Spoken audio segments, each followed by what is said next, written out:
Денес ќе ја користиме алатката од Microsoft Математика 4.0 и ќе решаваме задачи од областа на физиката, поточно од движење и сила.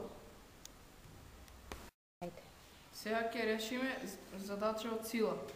Со колкава сила треба да действуваме на количка која има маса од 80 кг за да добие забрзување од 2 метри во секунда на квадрат.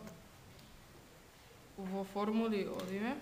Во физика ја бараме формулата, тоа ни е силата е еднаква на производот од маса. Следна задача што ќе решиме од движење е движејќи се равномерно подобранец се спушти пониско 650 метри за 130 секунди. Колку е брзината на спуштањето? Сега во физист и првата формула ни треба. Имаме овде 650 метри. Овде имаме 130 секунди. Ентер. И брзината му е метри во секунда. Задача што ќе решиме е од темата сила. Колка е силата која што на тело со маса од 6 кг дава забрзување од 4 метри во секунда на квадрат? Одиме во формули, одиме физика, ја бараме потребната формула. Силата еднаква е на масата по забрзувањето.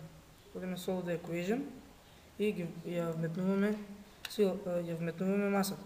Потоа го вметнуваме забрзувањето. Одиме enter и одиме потоа solution. Следната задача ќе ја решаваме на движење, која што гласи: брзината на подигнување на товар со градежен кран е 8,6 метри во секунда. Колкава е височината на домот што се гради ако товарот бил подигнат за 0,5 минути? Одиме во формули, во физика и ја обираме соодветната формула.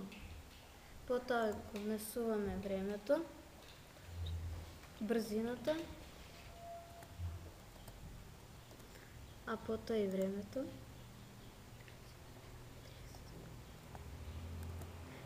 И одиме на Enter. Преку Solution Steps ние ги гледаме постапките како што е решена задачата. Следната задача што ќе решаваме е задача од темата движење. Задачата гласи: колку време ќе трае спустот на подобранец од височина 2 км ако брзината на равномерно спуштање е 5 метри во секунда. Сега прво ќе одиме во формулите за физика и ќе најдеме формулата со која ќе пресметаме времето на спустот. Тоа е, одиме во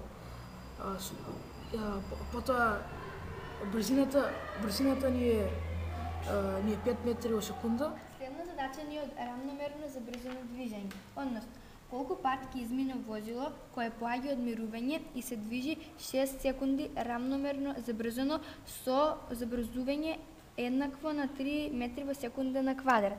Првен одиме во формули и бираме за терминот физика. Потоа ја бараме формулата со која ќе решаваме задачата.